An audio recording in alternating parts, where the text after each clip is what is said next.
Bonjour à vous tous et à vous toutes. Bon, alors comme je vous l'ai annoncé, le départ a été un petit peu différé d'un mois. Bon, il y a eu quelques, on va dire, complications, rien de bien méchant, mais qui nécessitaient de bien organiser la chose, on va dire ça comme ça.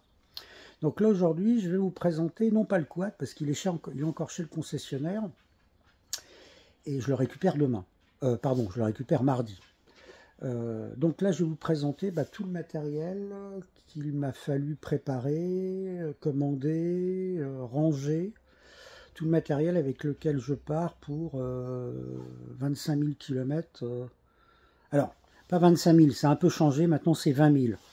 La distance reste toujours de 25 000, mais les 5 000 km, donc les 2500 allées et les 2500 retours concernant l'Europe, vont se faire avec la voiture et le quad sur la remorque. Tout ça pour économiser le quad et surtout les pneus. Parce que je vais avoir un problème de pneus, donc j'ai préféré raccourcir le parcours que devait effectuer le quad.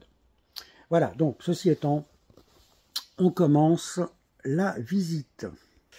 Alors, on est à contre-jour. Dans un premier temps, vous avez tout ce qui est le matériel de camping. Donc là, vous avez la tente, là vous avez le sac le matelas, dessous une bâche, là vous avez tout ce qui est la partie on va dire cuisine. Manque le sac de couchage parce qu'il est en train de prendre l'air. C'est-à-dire qu'il faut que je l'aère un peu, que les plumes, parce que c'est un sac en duvet d'oie, que les plumes reprennent un petit peu leur volume. Alors on commence. On commence par tout ce qui est les huiles de pont, huile de boîte, parce qu'en faisant 20 000 km, forcément, il y a des vidanges à faire. C'est pas comme sur les voitures où votre huile de pont et votre huile de boîte, vous la changez quasiment jamais, voire jamais, selon les préconisations du constructeur. Bon, donc là, vous avez tout ce qui est huile moteur, là, huile de boîte et huile de pont. Vous avez ici la trousse à outils que j'ai pas encore faite, enfin que j'ai commencé à faire, mais qui n'est pas du tout complète. Un filtre à air, un seul, parce que c'est des filtres à air qui sont nettoyants. Donc une fois qu'ils sont un peu encombrés, un peu bouchés, il suffit de les passer avec certains produits et vous retrouvez des filtres à air, on va dire neufs. Là, vous avez trois courroies de distribution, 3 courroies de transmission, sachant que celle qui est déjà sur le quad est neuve. Et là, tout le matériel. Alors vous voyez ici, il y a bobine, là vous avez un commodo, là le kit de distribution carrément. Bon, je ne vais pas trop rentrer dans les détails, les connaisseurs savent ce que ça veut dire. Un kit de distribution, une biellette de direction.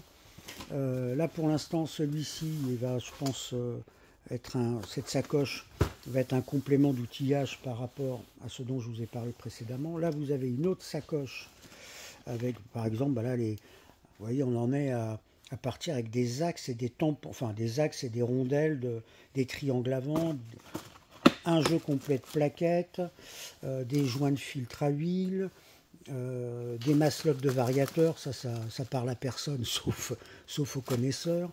Ici, vous avez, alors on ne voit pas tout, mais vous avez donc toute la partie, on va dire, fiche technique concernant le moteur. Donc ça me permet de faire, d'avoir sous les yeux les couples de serrage, etc. Dessous, vous avez absolument par sacoche l'inventaire complet. Donc je n'ai pas à chercher, il suffit que je regarde ce papier, je sais dans quelle sacoche c'est. Là, vous avez ce qu'on appelle, que beaucoup connaissent à mon avis, c'est quand vous passez votre voiture à la valise.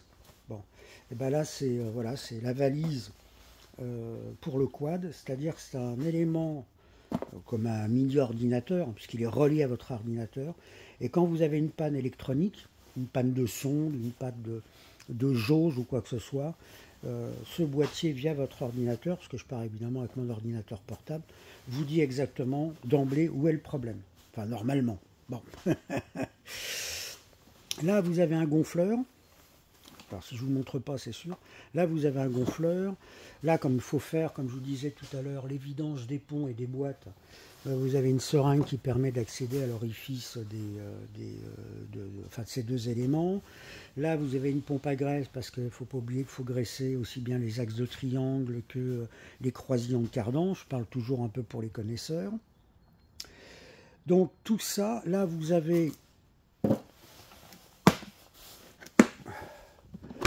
une partie de tout ce qui est, on va dire, électricité, fusible, fil électrique, rondelles, boulons, écrous, enfin il y a tout. Les bougies d'avance, les ampoules d'avance. Là je sais plus ce que c'est. Oui, ça c'est un peu particulier. Bon, des colliers, une sonde de thermostat, enfin c'est pas celle-là, une sonde de thermostat. Enfin bref. Ici vous avez des clips, bon bref, là des filtres à essence, il y en a 3, une dérivation au cas où j'ai besoin. C'est bien, c'est que je parle mais en même temps je regarde pas ce que je filme. Là vous avez carrément le remplacement des principaux fusibles. Inévitablement le scotch américain. Et puis là vous avez 3 sacoches, je ne sais pas encore à quoi elles vont servir, y compris celle-là, parce que c'est les petits rangements sont importants. Alors on va passer maintenant à la partie un peu plus...